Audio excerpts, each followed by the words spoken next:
What is going on, fellas? Yes, sir. It is your boy Kamish Moolah back with another one.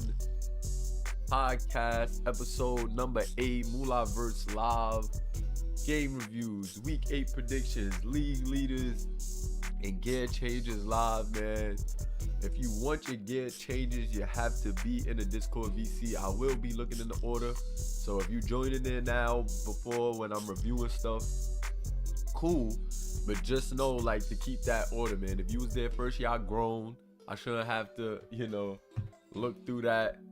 Or it shouldn't be too much of an argument. We all grown here, man. But if you want them gear changes, definitely, get in the Discord and make sure you keep your place in the line. We will just be doing gear changes that way. Pardon to all the guys who can't make it on the Discord. But, I only got but so much time, man. We got a lot of games. We got games to review. We got games to be streamed. And I do got some guys helping me out with some things. So salute to those guys. But most of the time I am a one-man army when it comes to like the content. A lot of the content and things that we doing here. So, bear with me, guys. And let's keep making this thing a movie, man. Season 1 has been amazing thus far, man. I just gotta say salute to all the guys. Y'all have been amazing. My first season doing football, man, so it's historic, man. I've been a pretty good coach in the simulation football world for a minute. So to be able to like do my own league and see that the support that I'm garnering, I'm definitely appreciative. And I just want to keep running it up, man. I just want to keep doing it, keep changing the game, because we are changing the game. You guys know how we do. Yeah, man, let me get a hashtag our league in the chat before we start up with these game reviews and predictions and things of that nature. Let me get a let's get that going, man. Let me get the Madden franchise tool loaded up here too.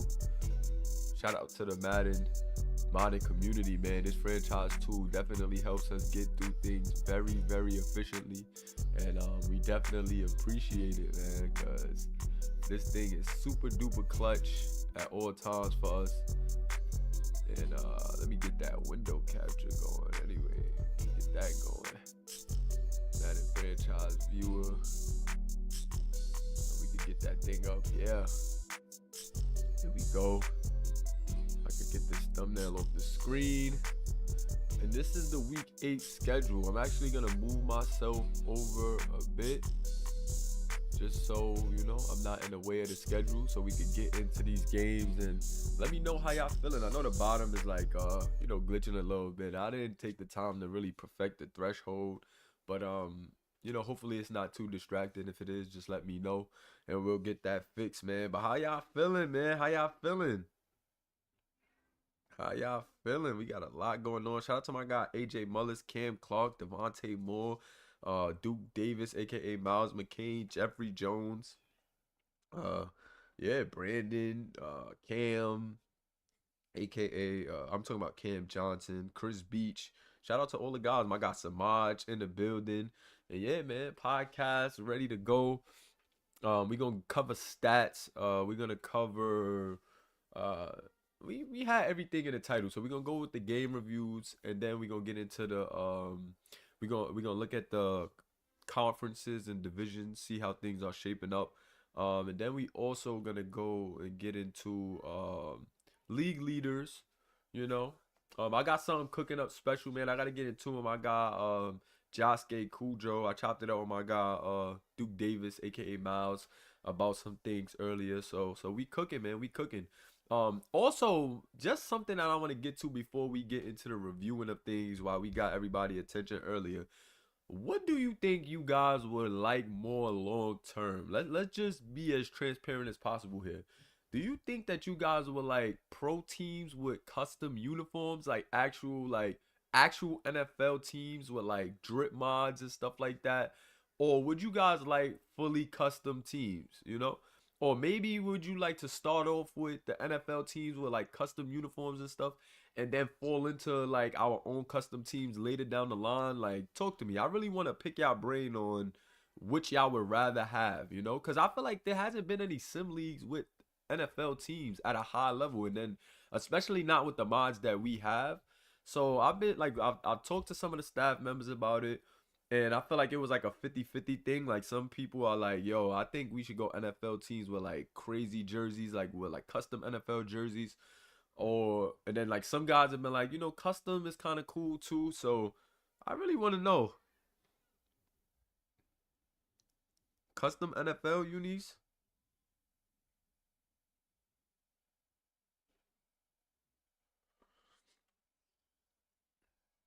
Dang, everybody's saying custom NFL unis. That's hilarious. That is hilarious. So the league is going with a consensus of custom NFL unis. If we go with NFL unis custom, that makes it easier for me, guys. I just don't want to take. I don't want to take the easy way out and feel like as a commissioner I'm just taking the easy route. But it will be easier for me when it comes to graphics, when it comes to storylines, when it comes to everything. It will be easier for me to use NFL teams. But I just want to make sure you guys are sure and that's what y'all like, because it will be easier for me. Cause like I could get straight into like draft projections and stuff like that if I use custom NFL teams. Like I could even do like a mock season after this season so you guys could see teams with custom NFL teams. Honestly. So if you're just tuning in, drop your vote as well. Y'all want custom teams or custom NFL teams? We got a sweep of custom NFL teams right now. And this is actually shocking. I know Duke Davis is probably in the chat laughing because we were like going over this earlier and like kind of seeing which would be the better option. But it's crazy to see that everybody is literally saying custom NFL.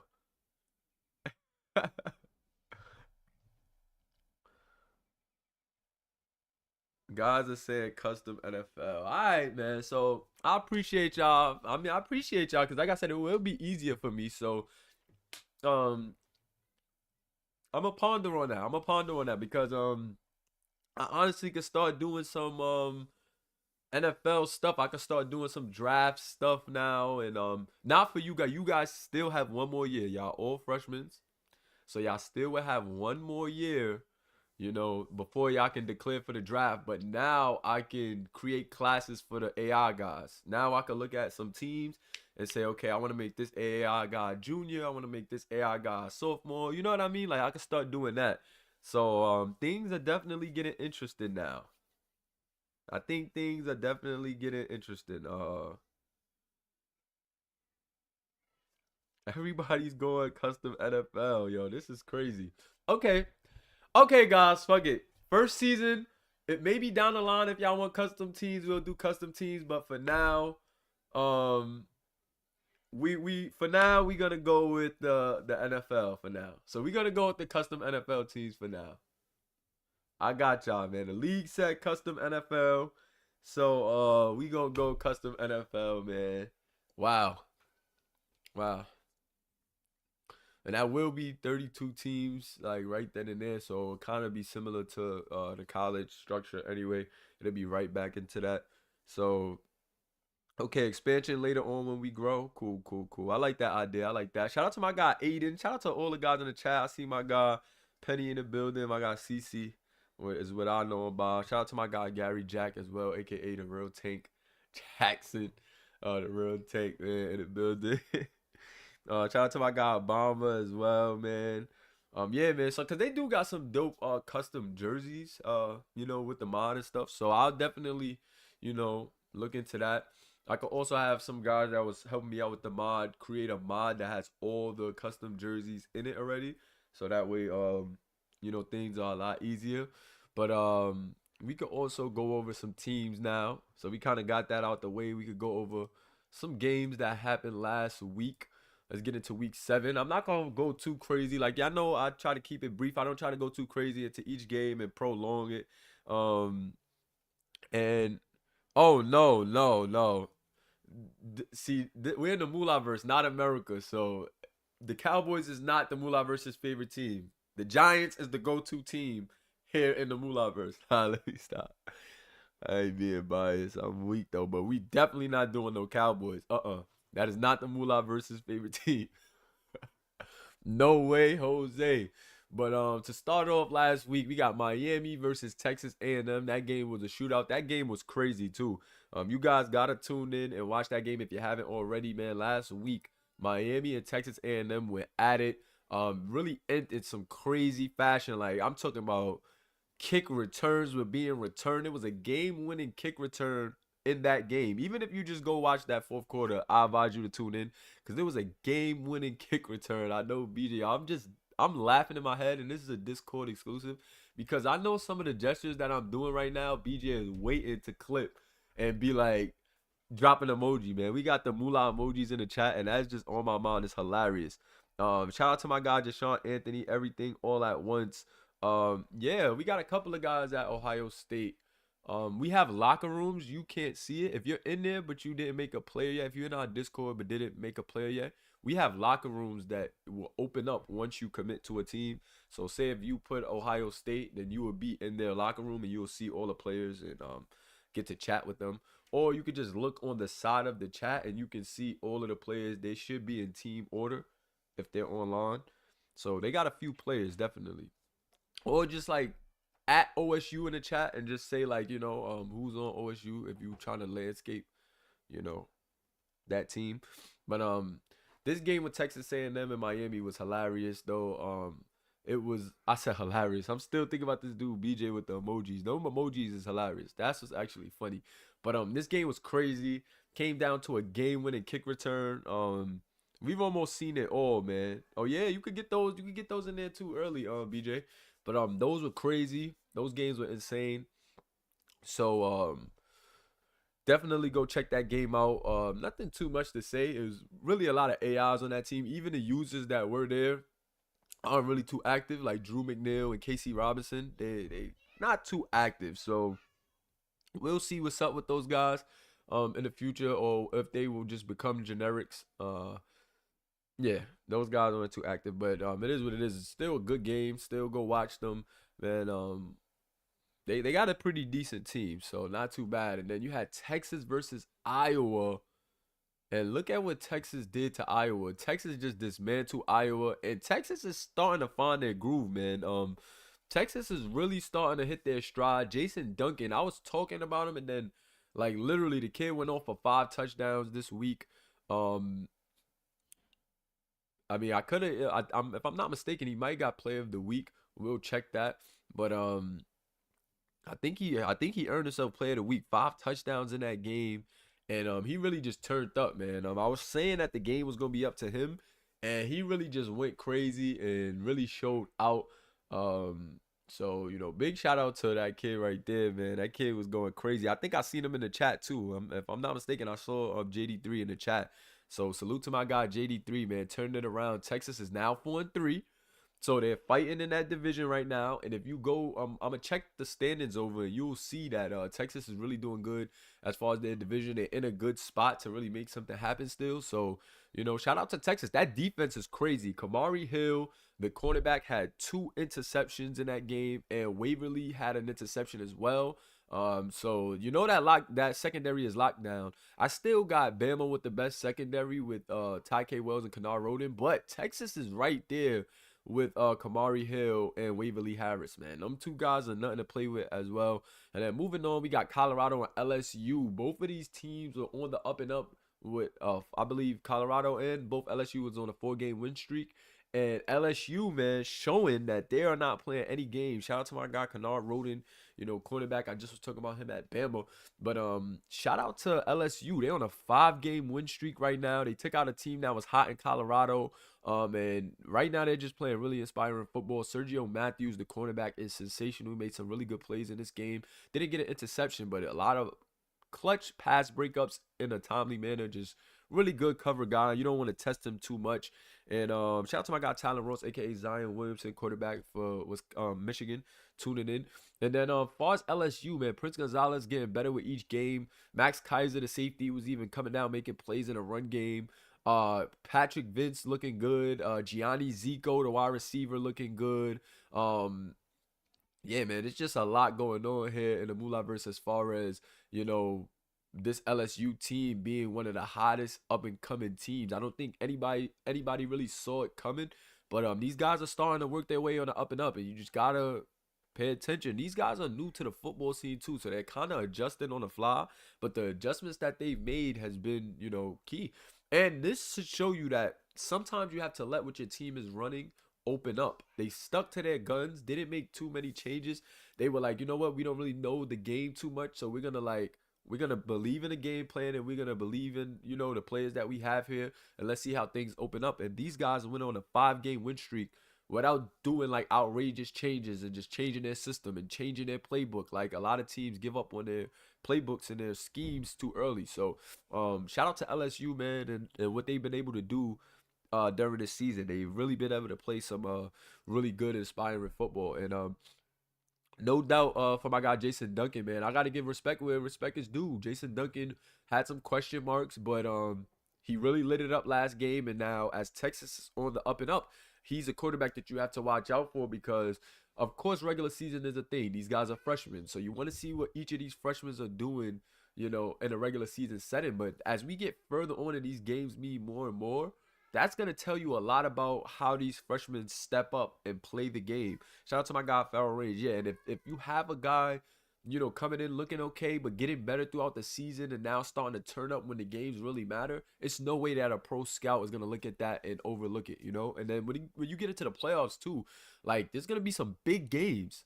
And you can't sleep or knock a quarterback who's going to step up in the big moments, man, because these guys are all freshmen. Most of the quarterbacks here are freshmen, especially the users. All the users are freshmen. So if it's not like a generic guy who's like an upperclassman and you got these young guys coming, making the proper adjustments, that's the thing to watch. And that's something that scouts are going to want to look out for, especially the guys that are progressing themselves, or working through with a lot of users. Like guys who have to work through a locker room with users are faced with a more difficult challenge because you have to also keep your teammates happy with your play. You got to make the right adjustments when things go left. And, you really got to just take heed to a lot of things being a user quarterback, especially a freshman here in this league setting. But moving on, we had Wisconsin and UCLA. They had the first tie ever in this college series. And I believe it becomes to be a telling thing with the divisions. Of course, we're gonna have some divisional leaders, but Wisconsin and UCLA separate divisions, but Wisconsin doing a lot better in their division than UCLA is doing in their division. But it was a stalemate, and here in the MSFL, I would say like anybody's game. It's anybody's game type of a league. Like it's about your preparation. It's about the pieces that you have and how you utilize them here in this league, and you really can take a tough loss any night if you don't come prepared or you're not on your A game.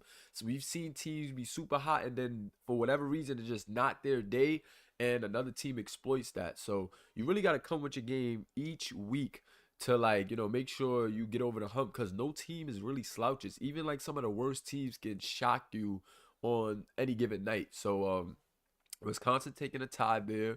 They are having a good season, 4-2-1 now. But against a team like UCLA, I'm pretty sure Wisconsin might have, thought that they had that game in the books, and it just wasn't the case, man. Moving on, you got Mississippi State versus Florida State. Florida State 4-1 coming into this game. Mississippi State does have a really good defense, but a lot of people trying to see what Tyshawn Bryant was going to do. The freshman quarterback has been looking pretty good, decent with his receivers, but they were in a lot of shootouts with certain teams. So now you're up against one of the top defenses, and, their offense is able to pick up. It was definitely a slow start for Florida State, and that made the difference in this game. Going against a defense like Mississippi State, your offense isn't going to have, the easiest night, especially when they're sending heat, sending pressure. You got a freshman quarterback. He can pick it up. And as you've seen later in the game, they started to get it, but it was just too far, man. And unfortunately, Florida State's defense just didn't have enough to keep them off the scoreboard. They did score 37 points. And that's a steep hill to climb here in this league setting, man. And then you got Georgia versus NC State. Georgia coming away with a huge victory, 34-10. And NC State is not a sweet team, guys. So this is what I'm saying. Like, as far as sometimes the divisional matchups and stuff, it's a little telling of each division, because Georgia has been having a pretty hard time up until this point, but now they're starting to catch their stride behind freshman Brock Williamson and some of those freshman receivers. AJ Mullis, the freshman running back, is playing sensational. I think he's one of the main catalysts for these guys finding their groove and finding their identity, because he kind of opens up a lot of things in the passing game and takes some pressure off Brock Williamson. And that's something that you just got to pay attention to. They made certain tweaks. They moved JoJo Cartier-Ocean into the slot, and the kid is taken off ever since he moved to the slot. He's still on outside sets when there's two receivers. However, in like, multi-receiver set, he's been doing really good in the slot. And I just feel like Brock in that offense is set up in a really comfortable manner to exploit, those slot DBs whenever he's at that position. He has good size, pretty decent hands, decent route running. Maybe some athletic things that he has to work on to take his game to the next level, but he's playing at a really good level right now. I think he's like, I believe, top 5, top 3 in receiving yards, and that's something that you want to pay attention to with these Bulldogs, because NC State is no joke. They're at the top of their division. And this kind of shook things up. So shout out to the Bulldogs, man. We gotta find a way to get these emojis in the chat. I gotta find a way to get the emojis into the YouTube chat, guys. If somebody can help me with that, or maybe BJ, if you can help me figure that out, let's get to it. So y'all can start dropping your teams emojis and stuff in the actual chat. But moving on, we had Oregon State Gucci Bucci versus Michigan, and this one ended in a heartbreaker. Michigan's freshman receiver dropped the game-winning touchdown. Many was saying, why didn't they just run up the middle with the real tank? But, coach believed in Zion in that passing game, and Zion put it on the money at the end of this game. That would have been a game, at least game tying. No, it would have been a game winner if they would have got the extra point, honestly, but unfortunately, it just wasn't in their favor. The young receiver just dropped it on 4th down in the end zone. And definitely a Seahawks 2.0, man. Definitely was Seahawks 2.0 thing. They should have just given, Tank the rock. And I think things would have been a lot better, man. Would have worked out a lot better, man. But unfortunately, they just ran it. They threw it, I believe, 3 times at about the 2-yard line, and it just didn't work out in their favor, man. But it happens, and Zion said that loss gave him PTSD, and that's why I tell guys, man, that game plan, get that game plan right. But if you got a certain run game, I always like to go with certain running things. Maybe not the run training, but I would go with the running in the goals. Like I would go with run 2 touchdowns in the goals if I knew I had a certain running back, because I will always want my team to run it in the goal line. And that's kind of like where them goals like kick in at. When your offensive coordinator wants 2 rushing touchdowns, when your team is in the red zone, your offensive coordinator is thinking, let me run the ball opposed to pass. And they went with a different game plan. They went with passing, and Zion got so hot that coach was like, it's no way we're not, putting this in our quarterback's hands. They're stacking the line. They did have a lot of guys at the line. I'm not disputing that y'all got Tank, but they had a lot of guys on the line. They had about 6, 7 guys on the line. And, coach thought it would be better to keep it in the hot hand. He had some one-on-ones with his receivers. He trusted in his receivers, but fell short, man. But Gucci Sambucci moves on to 6-1. And now that we going with the pro teams, man, Bucci may be a top pick. We don't know what teams yet are gonna have those picks headed in, but I will say that Bucci is draft eligible and he may be getting up out of here. So you guys could have a sigh of relief that y'all might not, because still a long season left. But just as far as right now, 7 weeks in, 10 weeks left. Y'all may not gotta worry about Sam Bucci next year, as the scouts are definitely ringing down the line. As he's taken Oregon State into a 6-1, 6-1 record so far, 6-1 record, and he's looking like one of the top quarterbacks. It's definitely subjective who number 1 is. A lot of people have different opinions, but for what we've seen, I think it's safe to say that Sam Bucci is one of those guys, man. And salute to Gucci Bucci, man. He got it done in this game. Very, very tough game. And shout out to my guy Zion Limscomb, man. Just made a donation to the league, $10 donation for to the Cash App. Definitely appreciate you, my guy. Appreciate your commitment. Definitely been chopping it with my guy Zion. Really got to build with him. And he's a dope guy, man. Believes in his team through thick and thin. He's never been one of those quarterbacks you see talking too crazy in the chat and then getting discouraged when things aren't going his way. He had a couple of weeks where things weren't working in his favor. Him and Tank made adjustments, and I would say them guys definitely, got it going. Next up, you got Oregon versus Utah, and Oregon having a tough season, 1-6 right now, just really laying an egg. As pretty as those uniforms are, man, I don't know if anybody's gonna be rushing to go to Oregon next season with the way they played, or maybe some guys will say, Oregon didn't look too good. I like them jerseys. I like what I'm seeing going on. I'm about to go and start it up for Oregon and get them going because it's just not looking good. 26-35 against Utah, who was 2-3 coming into this game, and yeah, man, Utah got it done. Utah now at 500. Will they start to make something happen behind quarterback Trey King? Can Trey King get it going? Trey King is not bad. I think maybe his surroundings is maybe holding him back. He has a cannon of an arm, NFL size. You know what I'm saying? So it remains to be seen. Still a long season, but they have 500 right now, and Oregon's not looking good. So I'm not sure. Shout out to my Cairo Shea backup page in the building. But yeah, man, it's gonna be interesting to see how these things pan out moving forward. But Utah got it done against a 1-6 Oregon, and Oregon has to figure something out. They may be it might be over for them. I can't say tanking because there's no draft. So it's not really no benefit to them, having a poor season like this. But they got to figure out something. The AD may have to fire the head coach and find a new coach out there. But they throwing the OVO owls in the chat for Oregon. Throw an owl in the chat if it's OVO for Oregon this season at 1-6. Throw an owl in the chat.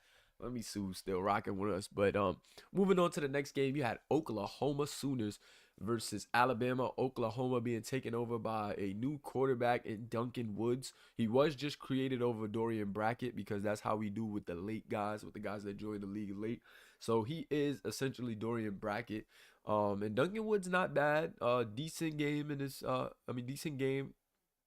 However, going against Alabama is no small feat. It's hard to throw it on the outside when you're going against Bama because you got Ty K. Wells and you got Kennard Roden hawking your receivers down. I believe Ty K. Wells did get an interception in that game and was just making it very, very hard, man. And then Devontae Moore, I want to say Miles was playing decent, right? He threw 2 touchdowns, about 300 yards in the game. But Devontae Moore with these breakout runs, he has the most runs for 20 plus yards, and he's a true Malcolm candidate. His quarterback, really knocking at that door because this guy is sensational. If you see some of his runs, his vision, his break tackle ability, his change of direction is second to none, man. You just gotta watch Devontae Moore. I advise you to go, check this kid out and see what he's capable of. You could go click any Bama game, and even if you have him bottled up or you think you do, this kid just finds a way. Super tough to take down, and he's been really killing it this season, man. Bama just has a nice collection of these freshmen. I want to say they have one of the best freshman classes between their tight ends, their wide receivers, their quarterback, and their running back.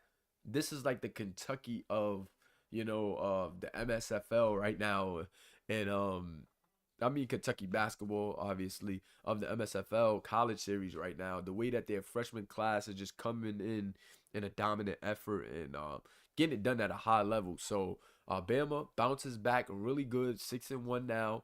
Oklahoma trying to get over the 500 mark in this game against a tough Bama, but it just wasn't their night. And it's tough for you to have a certain night against Bama, man. Shout out to them for their preparation on a weekly basis and getting to 6-1. 6-1 is no small feat here in the Moolahverse because we got teams game planning, teams trying to crack the code, and just like a real race to see who's gonna be who in this league. And Bama has those guys. Moving on, you got Auburn 3-4 versus Clemson, who is 2-5 now. Coming into this game was 2-4. Auburn 2-4 as well coming into the game. So both of these teams trying to get an edge up. And it was actually Auburn to come away with the win. Tyler Bledsoe, really good QB, really good offense. They have one of the highest ranked offenses here in the MSFL College Series, although they've been up and down this season. Clemson is just another team that I don't know, man. They show flashes at times. They show that they may have some potential, but they need a player next year who's going to take them to that next level. whether it's another quarterback, to come replace the guy that they have right now in Tuladawa, or maybe, another receiver to go alongside uh Devontae Moore. Not Devontae Moore. Forgot his name. It's something close to Devontae Moore though. But yeah, man, they need somebody to pair up with him at that receiver spot. Oh, Vontae Moore might have just been Vontae Moore, but they need somebody to pair with him. Maybe another quarterback, or maybe just more weapons around Tula. Not sure, but maybe a year progression to do them some well. But nothing is really popping out for this team. There's no real guy that's looking like that guy for Clemson, and I think that's truly what they're missing. And until they can figure that out, they're gonna have a lot of trouble. And Auburn comes away with the win. Auburn, man. Tyler Bledsoe. Not sure what I'm gonna do with him as far as class. Maybe sending him off to the professional leagues. Maybe sending him off to the pros as well. But shout out to my guy Max tuning in. Not sure if I'm gonna send Tyler Bledsoe to the pros as well. But that's a conversation to be had because this kid looks good. Will he take the chance on himself to go to the pros, or will he just want to stay another year? Because he definitely has the talent. He definitely has the talent. I'm just not sure that Auburn has the proper tools around him to maximize his talent. So he may want to go to the pros and establish himself there, but that remains to be seen. Next up, you got North Carolina, Notre Dame. North Carolina having a tough outing, man. They were 2-0 to start the season, lost 5 straight, including this game here to Notre Dame, who is a division rival. Notre Dame came out ready. This was the return of J-Bo here, and boy, I just gotta say that the kid talent can't be denied. Like, the kid has tremendous talent that I know scouts would be raving about. To be a freshman and put the ball in spots that he has, it's the touch. It's like his deep pass is a lot more efficient than any quarterback I can say that I've seen outside of Ace Andre Roche. When it comes to the deep ball, I don't think any quarterback throws it better than Ace, J-Bo, and Tyler Bledsoe. Maybe Sam Bucci at times too, but those 3 quarterbacks have shown me that they have that touch on the deep ball. If you watch some of the games, you would know on the deep ball, it could tend to be overthrown with a lot of guys or selling out of bounds. But when it comes to those guys, they constantly hit on the deep balls. And that's what's going to, make the difference with certain scouts. Certain scouts gonna like the field generals that can pick apart the short to middle of the field. Guys like Duke Davis. Like Duke Davis, he just gets it done. He reminds me like a young Brady. He kind of just reads the field really well, picks up those blitzes after a while, and makes you pay when he's getting into his tight end, getting into Devontae Moore, getting into multiple receivers. You done seen many Bama receivers have big games just because that's the way Duke plays. But when it comes to, guys like Ace Andre Roche, Sam Bucci, Tyler Bledsoe, and Jay Bogner, you're seeing these guys are like gunslingers. You know what I mean? And that may hurt them on a pro level because, going for those big shots aren't going to work as well as they are in a college game where you have certain receivers that just way better than certain DBs. But it's tough, man. It's tough.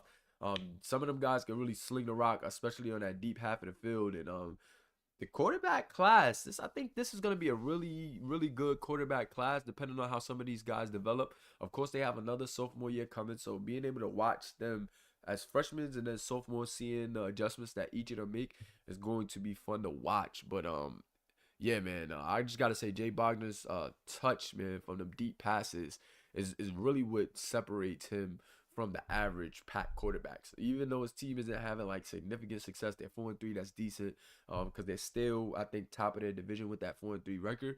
It's like the kid just can place it certain places that certain quarterbacks can't, and it is what it is.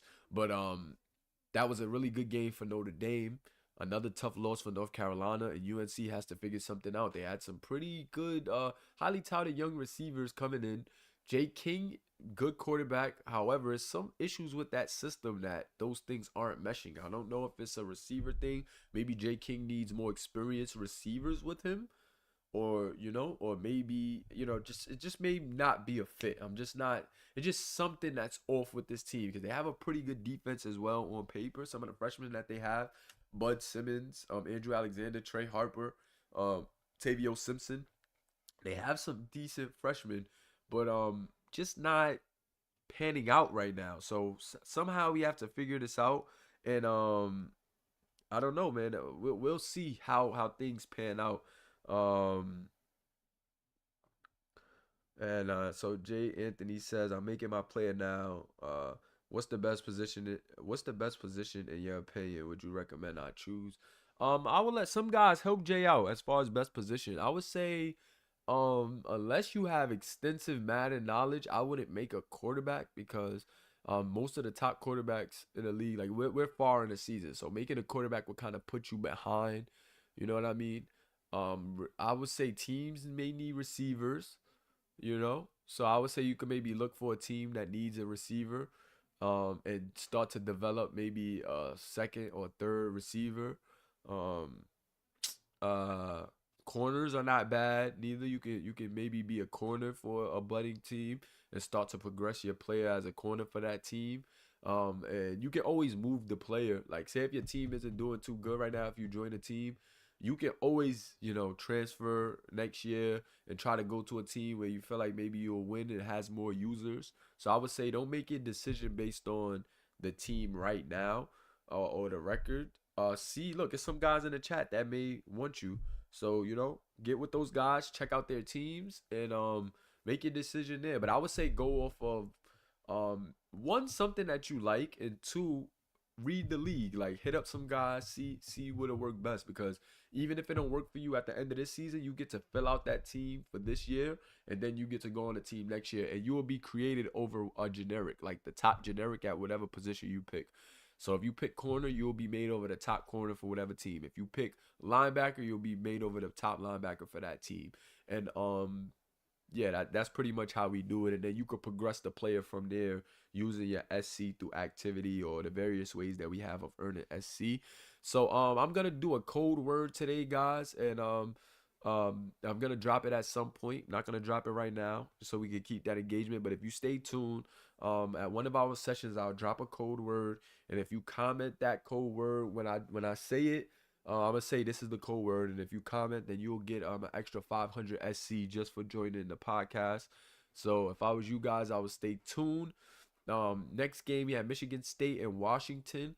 Washington looked a little better with Samaj Sims, stepping up to the helm. He definitely gets the ball out. He definitely takes a lot more risk than Javon Sims, and I think it's working in their favor. However, he just has to do some things to fine tune his game so that way he's not throwing it to the other team. He is a freshman who just came in as a backup, so we're gonna cut him some slack. But he looked decent in his last game.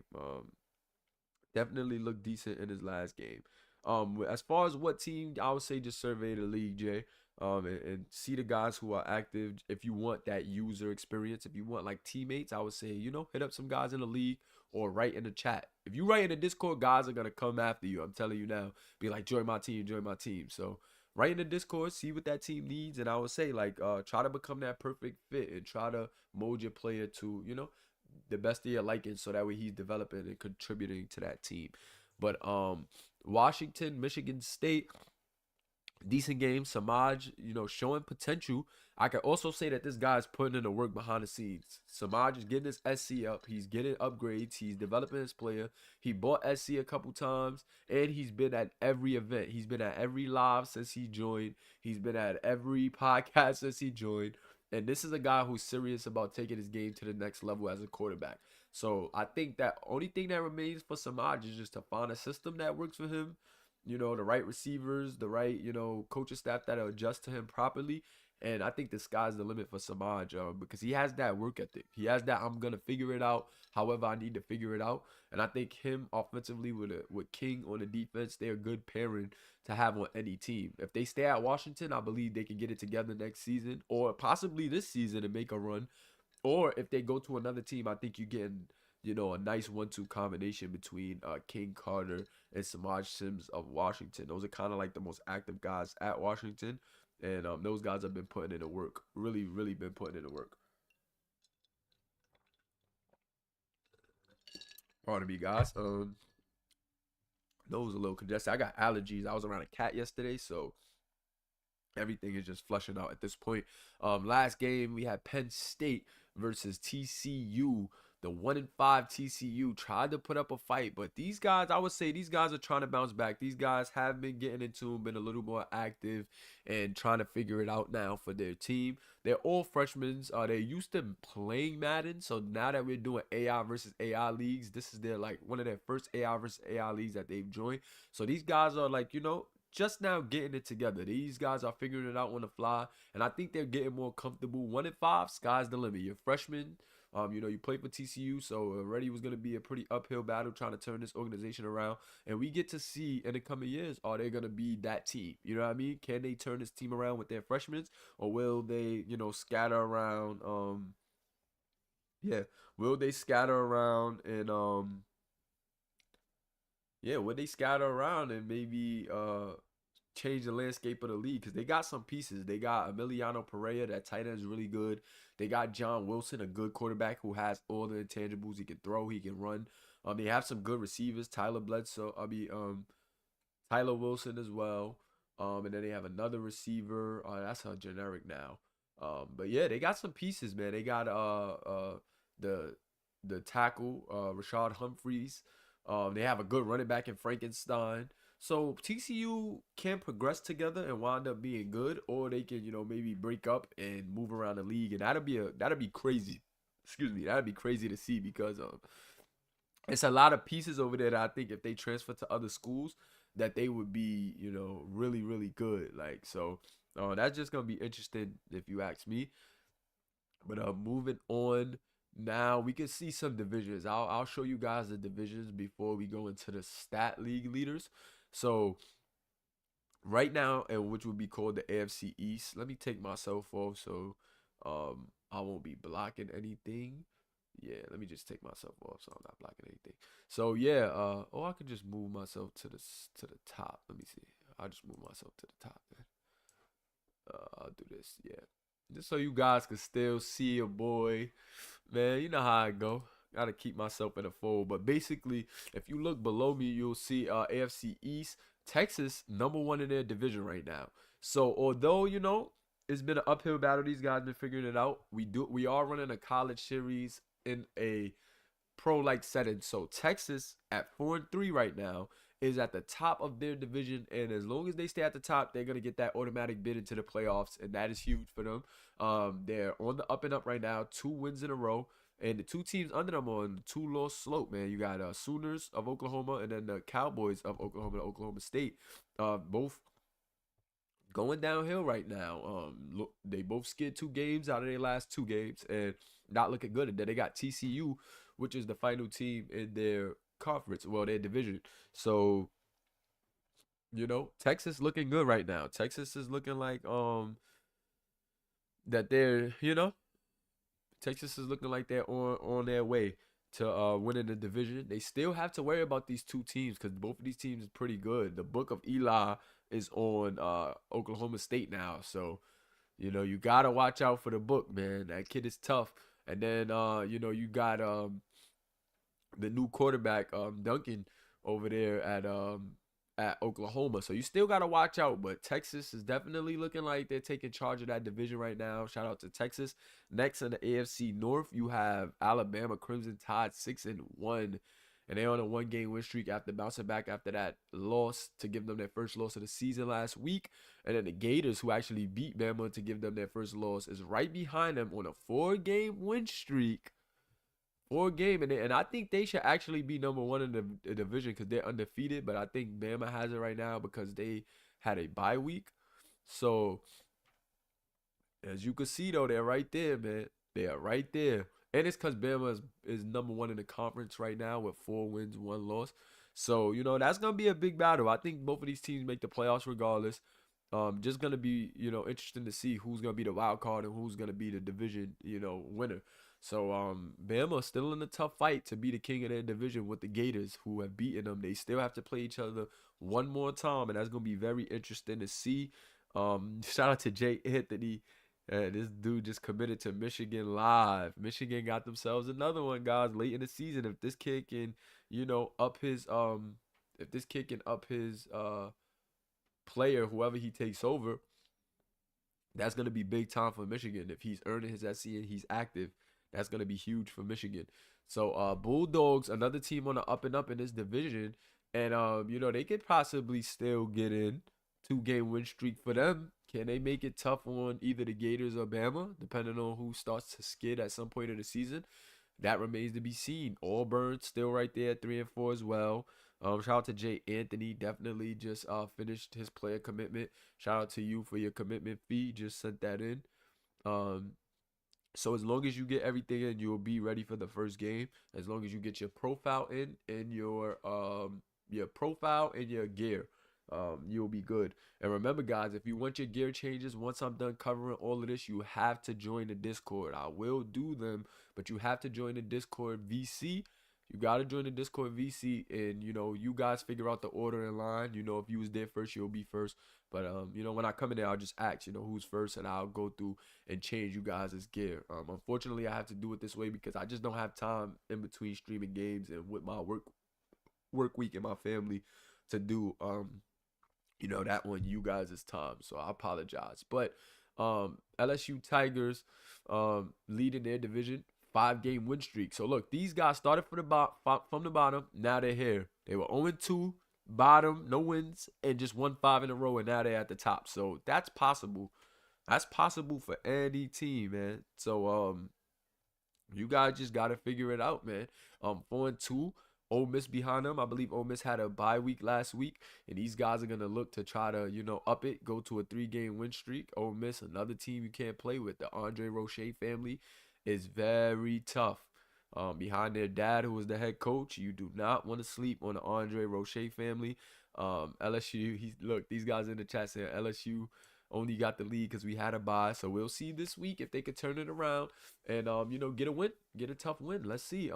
Gotta check the schedule as well just to see who they play. Think it's gonna be fun to see how things pan out. We're gonna do the predictions, the game predictions. We can do that after we do these league leaders. We'll get into the predictions for next week, so that's gonna be fun. 4-3 Texas A&M. Right behind them. They on a 1-game losers. Oh no, they actually won last week. So they on a 1-game win streak. Yeah, they did win. They won by that kick return. So that was a very close game. And all 3 of these teams still in contention of taking over this division. So this is kind of anybody's divisions in this AFC South. And you gotta pay attention to that, man. Tennessee Volunteers, another team that just can't get it together right now. Tyler Johnson and that wide receiver, I forget his name, but I know it's like Mikey something. Yeah, man, them guys are just they got potential. Both of them have potential, but it's just not panning out for the Volunteers. And unless somebody comes and saves the day, man, they need to get a good freshman class or something. But it's not looking good. Next in the AFC West, you got the Seminoles of Florida State leading the charge still, although they're on a 2-game losing streak. So that may be alarming if you're a Florida State fan. They're on a 2-game losing streak. This might be their little time to skid. And Buffalo's of Colorado lost last week. Had they won, they might have been on top right now. They was on a nice streak, but ran into LSU, who was also on a good streak, and got taken out. But this is still anybody's division between, I would say, all of these teams still have a chance. But right now, it's a 3-man race, and these are 3 pretty tough teams. Mississippi State Bulldogs has a crazy defense.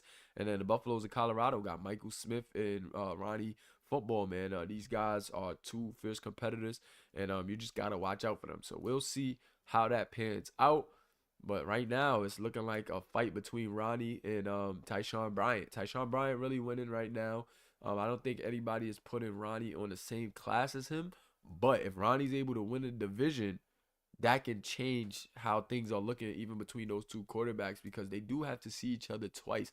So let's see, let's just see how that pans out and how that race goes. You can't sleep on division winners. Of course, talent is talent, but if a guy's is able to beat you when it comes down to it, that has to be, that has to go for something. That has to, you have to give him credit for that. You know what I mean? Coaches like winners. So talent is something, but there's also something about a winning factor of a quarterback that you have to pay attention to. And if you're new here, welcome to the MSFL Moolahverse Simulation Football League, the only place where you can see the game, be the game, and play the game as the game plays you. We are an AI versus AI simulation style Madden League, where you could take control of your player, make decisions for him, progress him, develop him from college to the pros, and check us out, man. Join our Discord, and maybe you like what you see. Um, we have a Discord. You can ask for the link, or one of the guys could post it in the chat, and tune into us. But moving on to the next conference, we got Michigan State Spartans in the lead. But look at these, a lot of 4-win teams here. They did get they did have a bye week before everyone else, so they're a little bit behind. That's why they got one less loss. But you can't sleep on this team. Can't sleep on any of these teams. Between Penn State, Michigan, Penn State is on a 2-game win streak, biggest win streak in the division right now. So you gotta watch them. I would even say keep an eye on Ohio State. Only a 1-game win streak right now, but I think these Buckeyes got some potential to turn things over. Appreciate my guy Brendan James in the chat for dropping that link. So if you want to check us out, man, tune in. We have a lot of people join. I feel like we had a couple people join the Discord this week. Only two has made a player, Duncan, and then now Jay. I guess some other guys are still, filling it out, seeing what's going on. But feel free to join our Discord, see, how we rock, check out our tabs, see if it's for you. You know what I mean? Simulation isn't for everybody. Simulation is tough. But it's our favorite way to play the game. So yeah, man, this is a tough division in the NFC East, and you just got to keep an eye on almost every team because it is starting to get to the nitty-gritty, and every game is starting to matter just that much more. So you can't afford to slip too many more games here in this setting. But we'll see. We'll see how things start to pan out later in the season. But this is still anybody's division in the NFC East. So it's going to be interesting to see who's the favorite. Right now, I would say my top favorites out of this division is still Michigan and Michigan State. But you can't sleep on Penn State and Mulan Marzell, man, because that boy Johnny Marzell has definitely proved himself for sure. So then when we go to NFC North, we got Gucci Bucci 6-1, and they're really dominating this division right now. 2-0 in the division, 6-1 overall, 5-0 in the conference. So they haven't lost in the conference in 5 games. They're on a 5-game win streak as well. So like I said, man, this team is just a force to be reckoned with. Utah second in the division. Wow. I guess Utah could keep themselves within striking distance and try to, still get in the playoffs as a wild card. But I think this division may be sealed unless, the Beavers fall off a cliff. I think this division is sealed, man. I think Bucci really dominates this division. And that says a lot, man. He comes in, dominates the division. Huskies had some quarterback trouble, so understandable. Utah has Trey King, he's looked pretty good. Looked pretty good, and then the Ducks got Brewer, who just hasn't really panned out this season. 6-game losing streak, and just really gotta find his game. But moving on, NFC South, anybody's division here still. I would say UCLA is almost on their way completely out. But the USC Trojans, 3 wins in a row. They got Keyshawn Covington, a really good receiver. They got a good quarterback. And Cam Bryant, yeah, man, this team is on the up and up. And that is another team that you just gotta watch out for. Cannot play with them. I would say that you can't really play with Wisconsin either. You see their net points up 40 right now, one of the highest in the league, if not the highest. No, the highest is actually Alabama with 55. Gators with 49, and Georgia with 46. So Georgia even showing that they could put up a lot of points, and the Longhorns with 42. So with some teams with pretty high net points, and I think that's kind of what gauges, how you need to watch certain things with these teams, because some teams that just get points, and at some points if their defense starts to play a lot better and they get it going, you gotta watch out for them. Shout out to my guy J-Bo in the chat, J-Bo QB for Notre Dame. But yeah, man, this is kind of like still a 3-way race between the tough Iowa, tough Badgers team, and the Trojans. But if you ask me, I'm still very top heavy. I like these guys. I like the Trojans, and I like Wisconsin to really, dominate the rest of this division. The Hawkeyes could shock anybody. Iowa can shock anybody. But right now, I'm really confident in the way USC and the Badgers have been playing, especially because the Badgers got Nick Patton and Brian Ramirez, man. Those guys are tough. They actually had a tie against UCLA, and I don't know, man. That was alarming, maybe because UCLA is the worst team in their division. But you know, who am I? Who am I? But the Bruins actually lost to the Hawkeyes last night in the first game of this week, as you can see up here, 19-11. So the Hawkeyes just, keeping a foot in the fight, trying to, stay within striking distance. They still in striking distance to, make something happen in this division. But like I said, I like the Badgers and I like USC. And then to wrap up our final division here in this podcast, we got Fighting Irish of Notre Dame, #1 against NC State Wolfpack. These guys are both top in the division. Fighting Irish, got the lead right now. 3-game win streak for Notre Dame. Of course, 2 of those wins came from the Book of Eli, but J-Bo came back. Eli went to Oklahoma State, and now J-Bo trying to, take this momentum to the next level, and came in the chat perfectly. And let's see if he can continue the uptrend for Notre Dame and NC State. Justin Thomas, the running back, and Rob Edwards, the quarterback. They just got like a defense. They got also a nice defense, pretty good team. Defense is not like crazy, but they get it done. They 4-3 for a reason. They're definitely not no slouches. They can get it going with Justin Thomas in the run game. Rob Edwards can make some pretty good throws. I like their receiving core as well. They got a guy named Morris, McMillan, and another guy too, Talbot. That's kind of their bigger receiver, their big body receiver. McMillan and Morrison are kind of smaller, speedy guys. But Talbot's the bigger guy. But they got just a nice balance that I like, and you can't sleep on them. Tigers of Clemson and UNC, man, is trailing behind. Of course, UNC the most alarming with that 5-game losing streak. But if they could get it together, they still got a shot. They just got to start turning around soon, because these guys at 4-3 still got a chance of losing a couple games to help them get in contention. But they just got to get it going soon and in a hurry. So that remains to be seen. But salute to every team, man, that's been sticking it out. We're 8 weeks in. We got 9 weeks left, I would say. Yeah, we got 9 weeks left after week 8. So the race to the natty begins, man. The race to the natty begins. And I can't wait to see how this thing pans out. We can start getting into some league leaders. But before we get into the league leaders, we could do some predictions through week 8. What y'all want to do first? League leaders or predictions? What y'all want to do first? Talk to me. League leaders or predictions? We just reached the hour in the podcast, so talk to me, guys. I'll let y'all choose. Y'all want to do the predictions or y'all want to do league leaders first? We getting more for predictions. We only got 1 leaders. You getting more comments for predictions. So we got 2 predictions. Oh, okay. So yeah, so most guys are saying predictions. So we'll go over the predictions. Shout out to, I got Eli in the chat as well. My guy don't even got a player, but he been tuned in.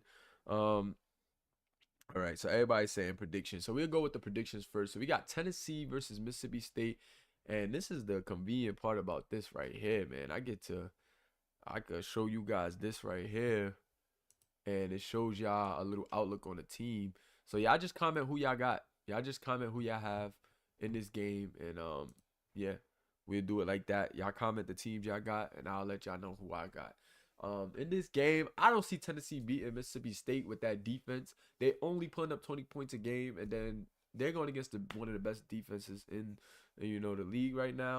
So yeah, look, 19 points. They only give up 19 points, 94 rushing yards, barely 200 yards. The opponent red zone efficiency under 42%.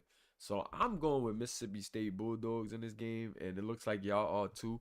So a clean sweep for Mississippi State in that first game. And we good. And Ole Miss versus USC. This is going to be a goodie. This may be the game that we stream after the podcast. Of course, I will go off activity. You guys will let me know in the chat which game y'all want to see. We could go off of that because I do go off activity. But this is a really, really, really good game, man. Tough to call. Cause the USC Trojans is hot right now, but Ole Miss is very tough. With Ace Andre Roche, two good quarterbacks going against each other, two really good receiving cores, two decent running backs. I'm gonna go Ole Miss though. Oh, some guys going with the Trojans. Wow. I'm gonna go with Ole Miss though. I'm gonna go with Ole Miss. That's gonna be a really good game this week, man. That's gonna be another good game. Texas versus Michigan. Woo! Texas versus Michigan. Oh, this is going to be a good week. This is going to be a good week, guys. Texas versus Michigan. USC. USC versus Ole Miss. Texas versus Michigan. We got some games this week. And I got to go with that Texas secondary is tough, Michigan. Not that Michigan has a terrible defense, because Michigan is giving up less points if you see. But and they're giving up one less passing yard. But Texas also is kind of hot right now. And Texas got one of the best receivers in the game in profit margins too. He's been going crazy lately. I'm gonna go Michigan though. I gotta go Michigan though. I'm sorry, Texas. I just gotta go Michigan. I gotta go Michigan. They lost a heartbreaker. Nah, I gotta go Texas. I gotta go Texas. Waverly and Kamari Hill. I don't know if Michigan receivers got what it takes to go to outplay Waverly and Kamari Hill. Yeah, I'm going Texas. I'm going Texas. Pardon me, guys. I gotta pivot. I'm going Texas. I'm going Texas. I'm going Texas. I'm sorry, guys. I gotta go Texas. Cause like, look, Michigan wide receivers aren't they're good, but they cannot. I don't think that they can outplay Kamari Hill and Waverly Harris. If they do that, I'll be surprised, guys. If they do that, I'll be really, really surprised. I'll be really, really surprised if they do that. So Longhorns, I'm going with the Longhorns in this one, just for defensive purposes. I'm just being real, man. Michigan's defense is good too, but I think Jason Duncan has a better chance of having a good night against that secondary over Zion having a good night against Texas because of the two corners. I that's just me. I don't think Zion receivers has reached that threshold yet, but we'll see. Maybe they shock me. Maybe they'll shock me. Oregon State versus Oregon. Oh, I think Bucci wipes the floor with this team. They're kind of killing them in every category if you're paying attention. I think it's a clean sweep for Oregon State Beavers. But it is the Battle of Oregon, so maybe Oregon Ducks show some signs of life. But if you ask me, I'm going with Gucci Bucci. This team might be 1-7, and this team gonna be 7-1. That's how I see it. That's how I see it. So I'm going with Oregon State. I think it's no need to even stay on that game for too long. Oklahoma State versus Florida State. Two really good freshman QBs in this game. You got the Book of Eli versus Tyshawn Bryant. But the Seminoles are on a 2-game slope. However, I think they come back in this game.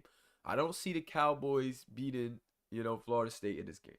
Florida State was really competing at a high level up until these last 2 weeks that they've lost. And I don't see the Cowboys getting it done against them. I got Florida State.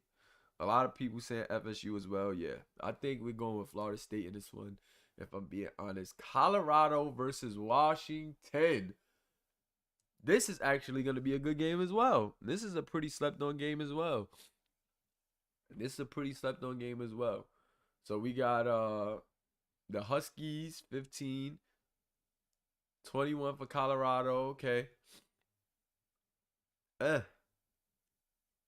Does the Huskies get their first win?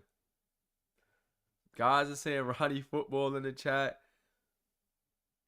They said Buffaloes. Okay. Yeah, I don't trust.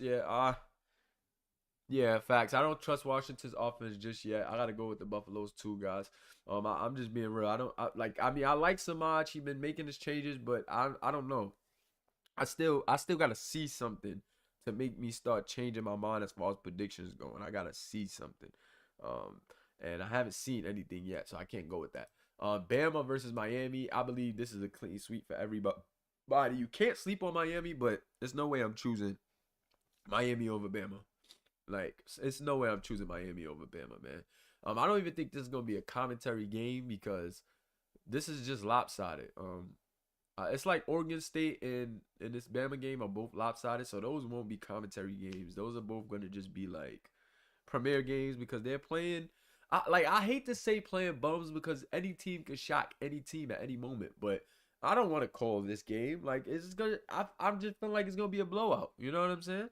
So we're gonna go with Bama in this one. Yeah, if they upset them, that would be crazy. But I'm just gonna say we're gonna go with Bama. And part of me if I'm looking down because I'm looking at your comments from the phone.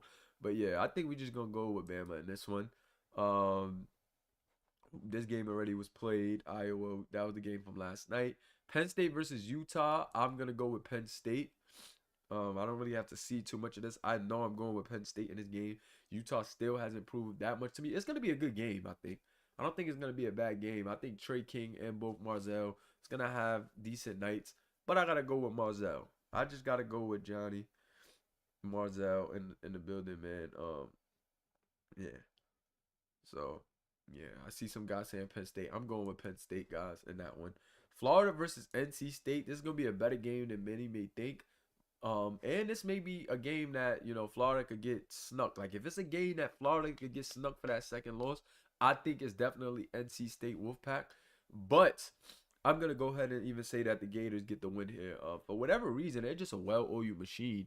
Look at their defense; only gives up 17 points a game, and we've seen them make really big leaps against good teams defensively. Like Alabama, they made that a defensive game. So I'm going Florida. And guys are saying Gators in a blowout. Yeah, we going Florida in that one. And then Oklahoma versus Georgia. This is gonna be a really good game, even though these teams are 3-4. You got Duncan, the new quarterback over there, and then you have Brock Williamson, who's starting to find his stride. I'm gonna go with UGA in this one. I'm gonna go with UGA. Early on, it looked like the Sooners might have been something, but now I'm just starting to feel like they're missing a few pieces. Outside of that QB position, they are missing a few pieces. If you ask me, they got a good QB, a good running back, maybe missing a couple receivers. I like Rivers. I like some guys, but they just gotta make some. They gotta make some adjustments. Get some guys. I got UGA in this one. I got UGA because that boy AJ is definitely cold. AJ is cold. So yeah, man, we got UGA in that one. Notre Dame versus Clemson. I got Notre Dame. I see them moving to 5-3. This is a gimme game. I would be super surprised to see them lose this game. This one would be shocking. To see them lose against these Clemson Tigers at this point of the season. It's still anybody's league. You can't sleep on any team, but that would definitely be one to see if they lose to this team. I'm just being honest. Yeah, I got Notre Dame.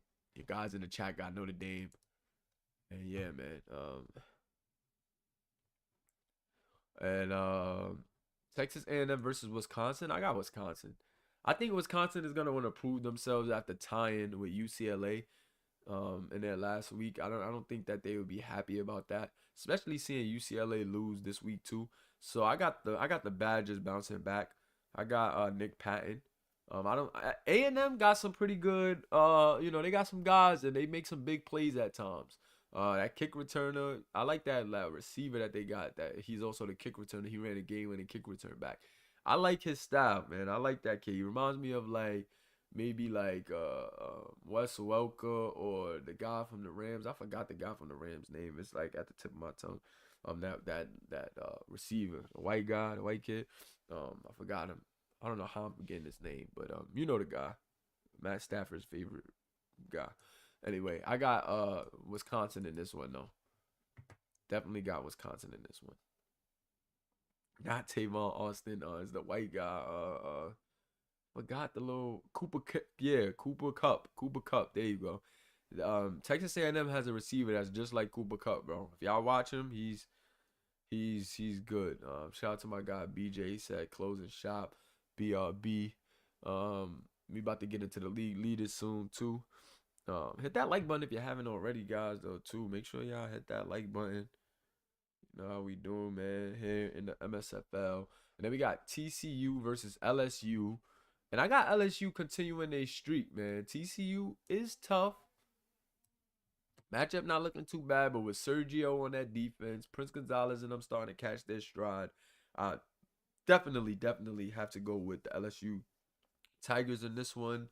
Once again, if you're new here, welcome to the MSFL, welcome to the Moolahverse.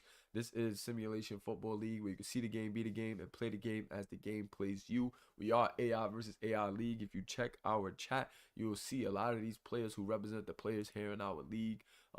Simulation AI versus AI is the future and our favorite way to play the game. So we do welcome you to our Discord where you would check us out. Check out our channel. Everything is always AI versus AI, but the players are controlled and the decisions of the players are made by the users behind them. So yeah, man, an interesting dynamic here in this league. And if you're new to this, we're true to this. So check us out. Yeah, man, I got LSU though. I got LSU, y'all. I definitely got LSU in another nice win. Not that TCU won't put up a fight, but it's just gonna be hard to get a win against a hot LSU team like this. And if LSU wins this game, the momentum that they're gonna have in the foul is going to be crazy with just that 5-game win streak and all the extra boost Madden starts to give you for those type of win streaks. And I can't wait to see how LSU is gonna look if they are to win this game. Even in this game, they're probably gonna look really dominant because they're probably gonna start getting boost this game due to their play. So we'll see. We'll definitely see. And last but not least, Ohio State versus Michigan State. Ooh wee! 2-4 Ohio State has been pretty rough for them this year, but I'm not sure if I can say they're gonna beat Michigan State. That 2 running back set is just too dangerous, man. Those 2 backs really changed the game. They're the only team that we see run this system, but it is super duper hard to stop, man. And I gotta go with Michigan State in this game. We got a lot of good games this week, so you guys better be tuned in this week because boy, do we have a lot of great games. We've been tuned in a lot, man. The numbers is looking good. I appreciate you guys for that all the time, but this week is really good, man. We got a lot of really great games. And in this game right here, I gotta go MSU though. I gotta go Michigan State, man. I gotta go Michigan State. I think those 2 running backs mixed with some people call them check down bibs, some people call them big time bibs. I gotta go with MSU. We usually stream every day. We usually stream every day, Jay. So you'll get used to the schedule. We stream about every day, every other day. Like if I do miss a day, we have multiple games in a day as well. So some days we have 3 games, some days we got 2 games, but we usually stream every day. We do the games based on who's the most active, and if they're a premiere game or prime time. Meaning premiere games are non-commentary, prime time are commentary. So it's really just based on activity. Yeah, it's really just based on activity and what's going on. So you'll see how we do, but we play a lot of games all the time. So you probably gonna see like a game on the channel every day. Possibly today we'll probably do 2 today. It's 8 now. Depending on how long the changes take. If the gear changes take long, then it might change how many games I do. But I'll say we'll get 2 games today. Maybe I don't want to push it and say 3, but we may get 3. Y'all know me. Like if I'm not tired, if I'm not wearing down, if my fam don't need me, like if my daughter or my wifey don't need me, then I'll just be streaming games, knocking games out. Especially yeah, I'll just be knocking games out, especially if they're premiere games. I try to get all the premiere games out. When guys are not active or like I'm not seeing too many teams concentrating in chat, I'll search through a premiere game. As long as the teams have their playbooks in, I just stream. So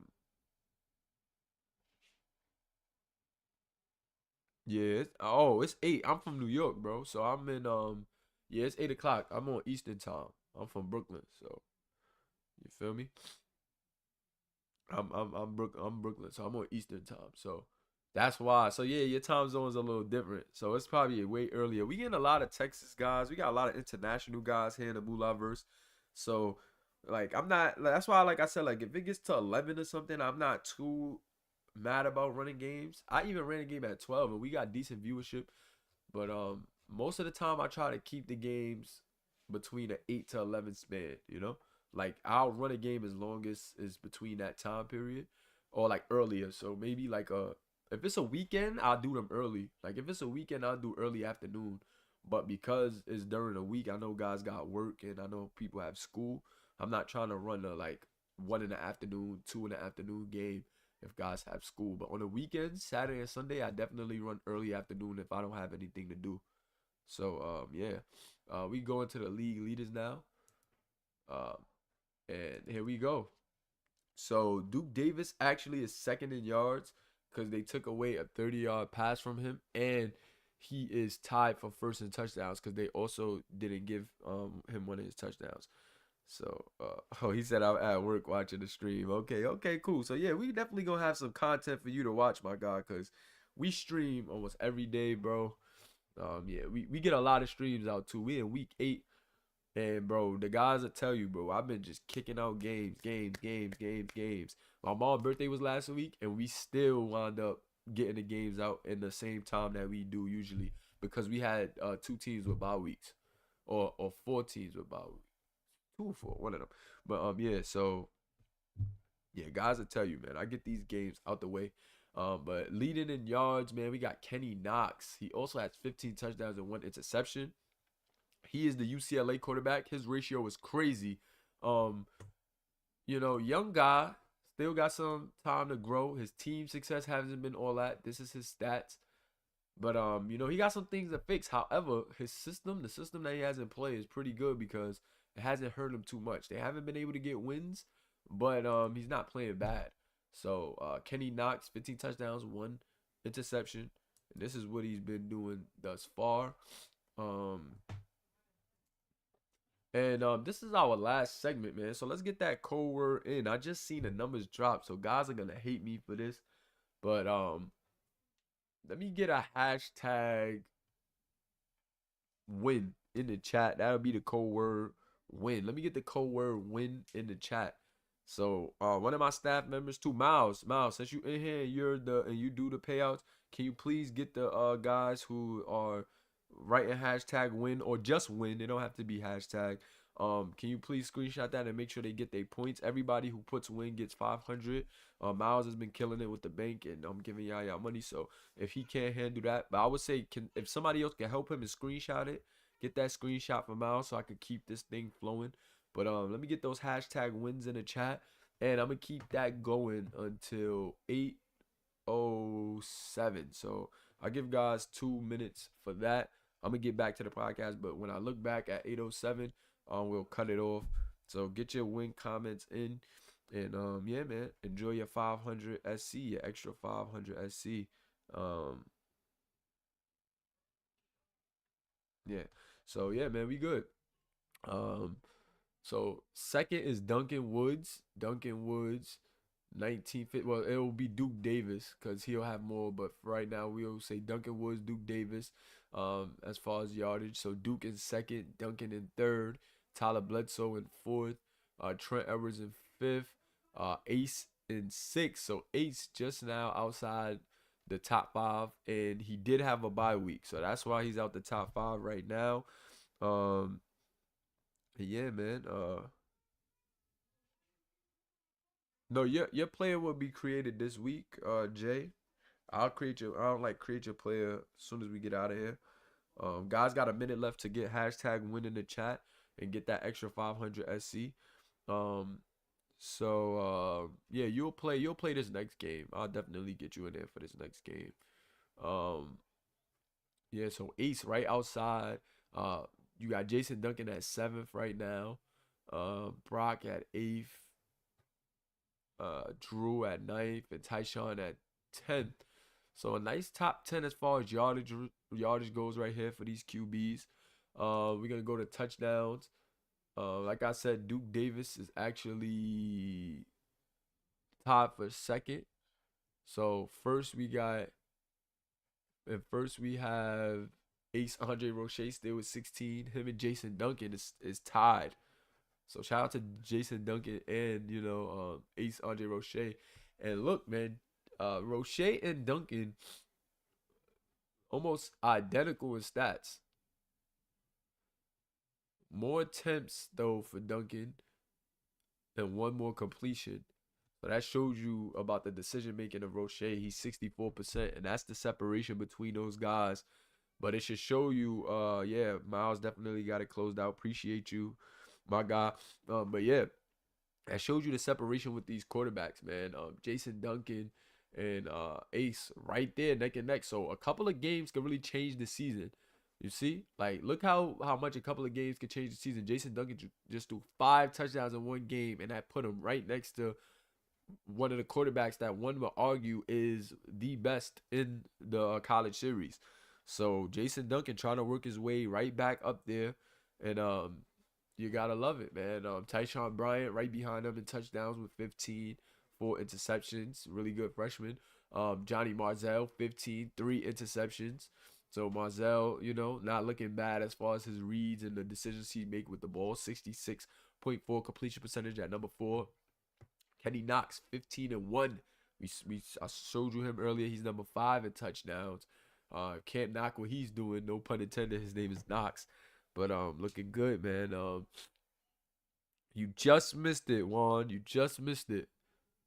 Just missed it, Juan. But then Duke Davis is actually, Duke Davis will actually be tied for second here as well. Trent, Drew McNeil, Patton, Bibbs, Eric Weber, Shanahan, Sambucci 11-4. So Bucci is not too, he's not killing it too crazy at statistically, but when you watch the game, you can just see the difference. His record shows you as well.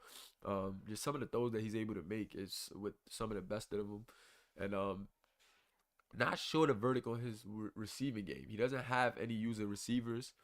Um, doesn't really have too many top receivers on his team either. He's really just making it happen with what he got. So you gotta, salute to Bucci on that one.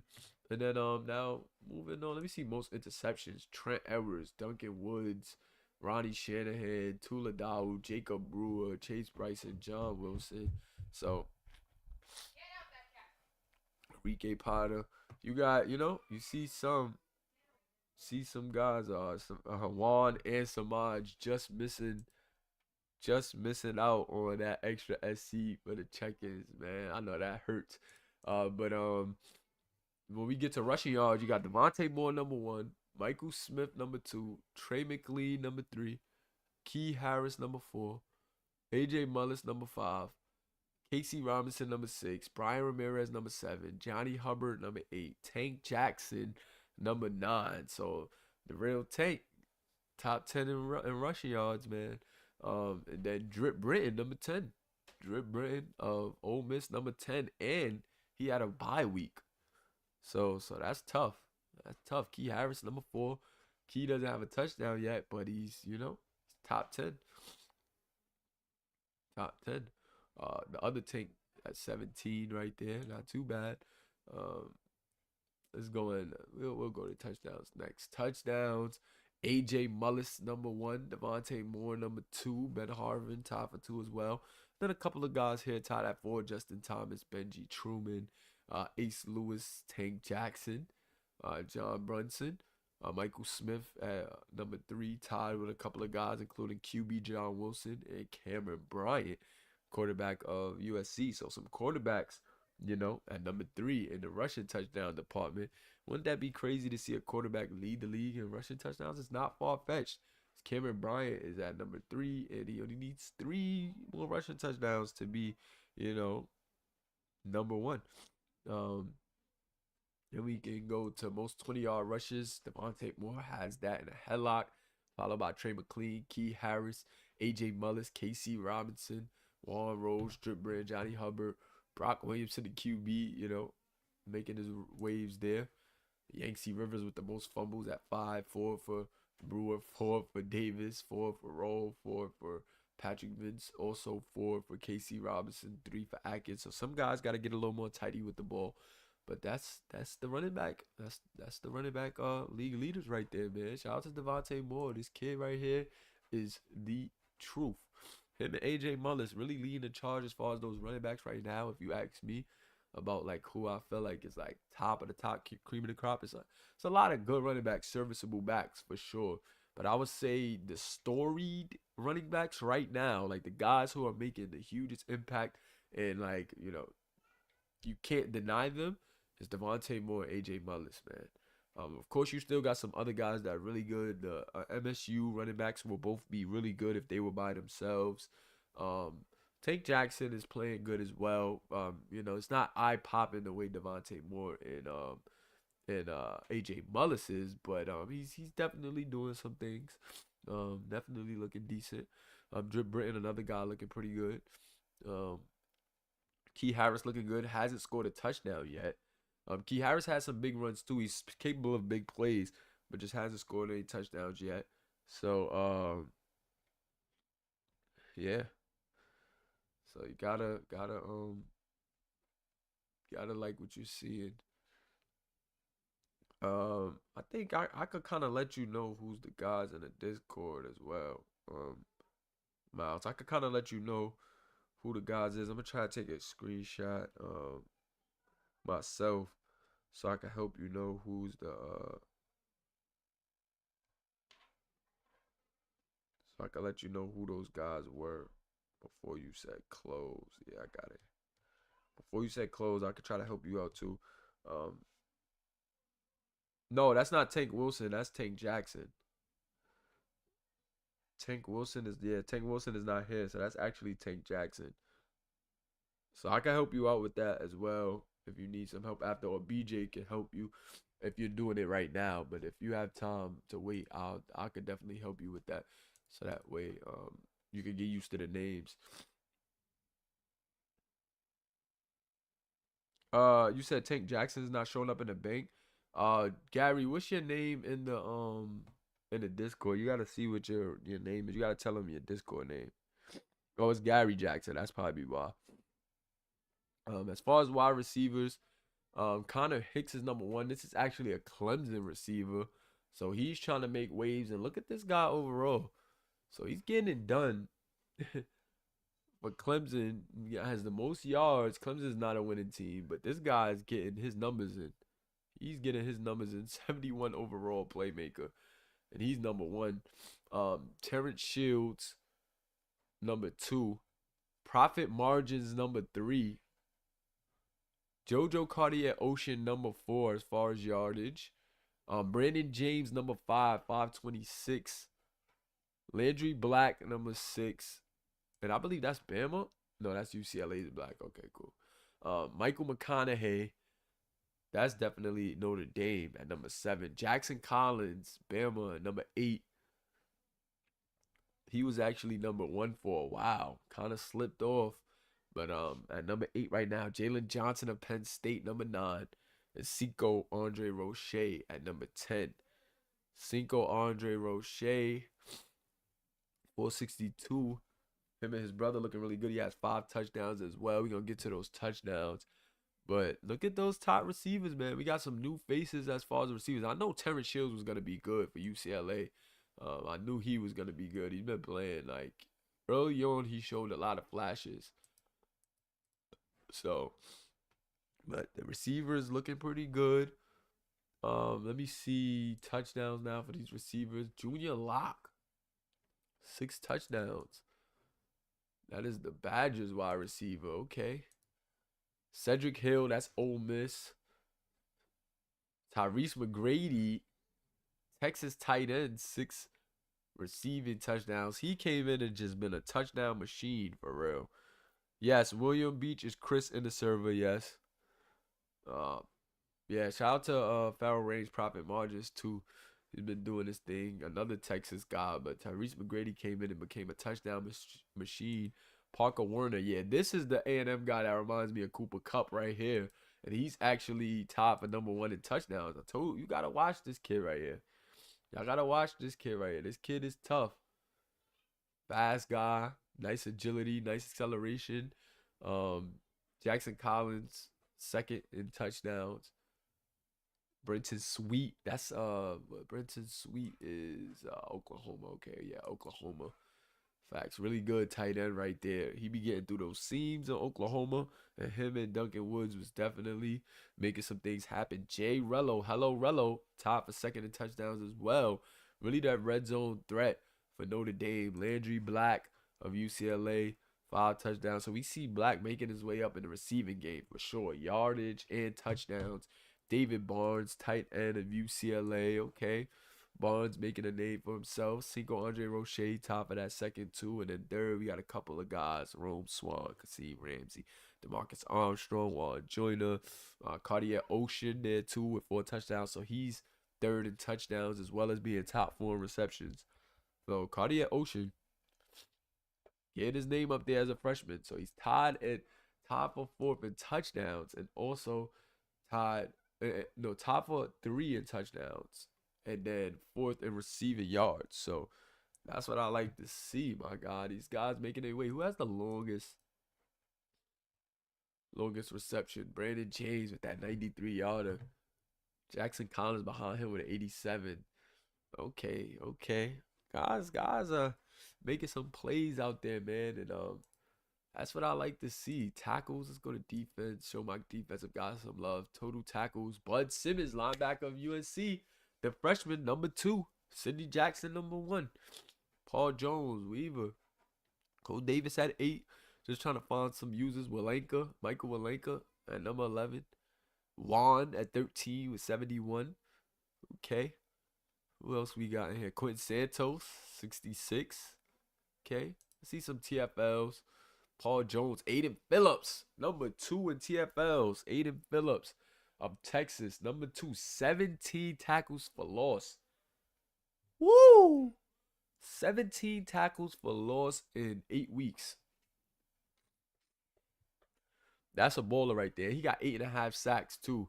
Aiden Phillips is a problem. Darren Levy too. Gotta watch out for Levy of Ole Miss. 16 tackles for loss, 7.5 sacks. Dwayne McBride, Oregon Ducks. His team not looking good, but he's getting it done over there. We got a lot of guys over here. Heath Brothers from Bama.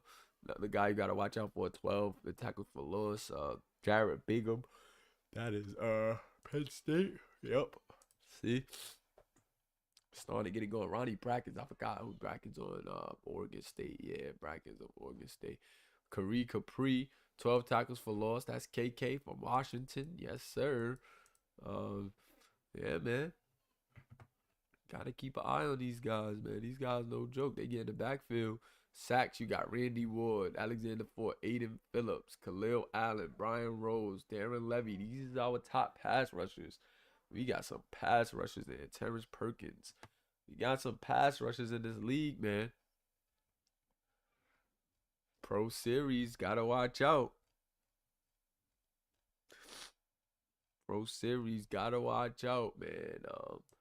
See how many safeties, forced fumbles, Denzel Bryson, Jalen, Mike Guy. A couple guys with 2. See some defensive touchdowns. We got 4 guys that have gotten in the end zone. I believe that's on like tackles. Like if we go to interceptions, there's some other guys that caught pick sixes. And then we just go straight to sacks right here. We can see what's going on. That department, tackles for loss, forced fumbles, QB forced fumbles, interceptions. Sergio Matthews, man. Sergio. Cornerback. 4 interceptions. I told you I watch him. Kamari Hill, top for number 1 with 4-2. Him, Tevin Hargrave, and Sergio Matthews, top for number 4. Ty K. Wells right there. Sylvester Norcutt, Caleb Allen, Sergio Yarborough, LaMelo Brackens. That's Ole Miss right there. I know Brackens, Ole Miss. They got a weak secondary, but he's definitely made some plays because guys like to test him. So he made some plays for sure. Yeah, he made some plays for sure. Mateo the linebacker, a couple interceptions as well. Trying to find me some users. Drewby J got 2. Waverly Harris has 2. One of the top corners for sure. Yeah, man. So that's really it right there. Touchdowns. We got 2 for DeAndre Moore, cornerback of Oregon State. So he done took 2 to the house. So we got a couple guys with a touchdown, man. A couple of pick sixes this season. 1, 2, 3, 4. We seen quite a few pick sixes this season. Sergio Matthews had the best one. He called game. He called game for one of those, boy. This is kind of misleading at times, but Ty K. Wells at number 1. Ty K shut down Wells. Water bill off. He cut the cord, man. Ty K is tough. Very, very tough. As you can see, but I don't really go too much off pass deflections because Madden can miss some, but Ty K. Wells is the truth. Let's see. Returns. No punt returns this season. Oh, yeah. There's a couple guys. You got DeAndre Carter Park, Kenny Peters. Couple kick returns as well. Really 2. Cameron Macy. I keep telling you, I got to watch out for him. I think he's going to take another one back soon. He just got that type of ability. And yeah, man. That was really it. Yeah, depending on literally depending on how the order of guys in the VC and how long that takes is how long everything will be for the yeah. Depending on how long it takes for me to do changes, depending on how long the games is gonna take. So I would say hop in the Discord now and yeah, hop in the Discord now and I'll change your guys' stuff. But you have to be in the Discord, guys. You have to be in the Discord. So I'm gonna jump in the Discord chat right now. I see my Michigan guys in here. Can y'all hear me? Yo. Yo, yeah. So I got Gary in here. And yeah, I'm gonna get to these changes, guys. So hop in the Discord now if you want changes. And yeah, we're gonna do it in order. So if you want equipment changes, we're gonna do that in order right now. And then I'm gonna go through and see who's on so we can get the games going. But yeah, What's good? What's good? what's going on? What's going on? My boy Roche here. My boy Zion here. Yeah. So, Man, I'm up in the labor and delivery, man. oh, Out there delivering. you are? Yeah, Oh, congrats, bro. Congrats. Little Zion on the way. Haha. about to have my son. That all completed. I'll have a girl and a boy. Yeah, you got it done. You got out the way early too, boy. You young. You a dad for real. Thanks. My boy is a dad 2 times. Shout out to my boy Zion. Let me get a hashtag Zion in the chat, man. Our boy about to be a dad. Gotta salute to that, man. Gotta salute to that. Um, but let me get this. Let me see. Let me get this up on the screen. I'm actually get the file going so I can make y'all equipment changes real quick. Salute to my boy Zion, bringing more members to the Moolahverse family into the world, man. That's a beautiful thing to see. Beautiful, beautiful thing, man. I got one baby girl. I'm hoping my next one is a son so I can call it quits, man. I'm trying to get like you. I don't want 2 girls back to back, man. That's gonna take me out. 2 girls back to back. Hurt. Facts. Now for sure, I was happy when I found out it was a boy. I know you was happy. I know you was like, yes. Full circle. You completed completed the mission 100%. You came and fulfilled your purpose in a hurry, my boy. My boy came and did his duties. God proud of you, huh? Man, the boss smiling. Yeah. Good thing is I get to grow up with him. That's I all I'm won't be saying. old trying to take care of. Facts. Let me get Jay in y'all locker room real quick. Jay, you should be in your team locker room now.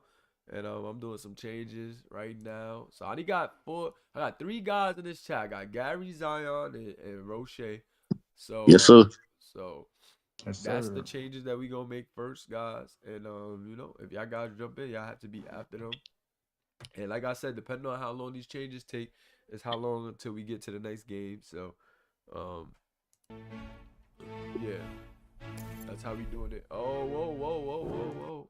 I don't want that music. Music gonna try to take us out, man. Oh, your boy made it in. Yes, sir.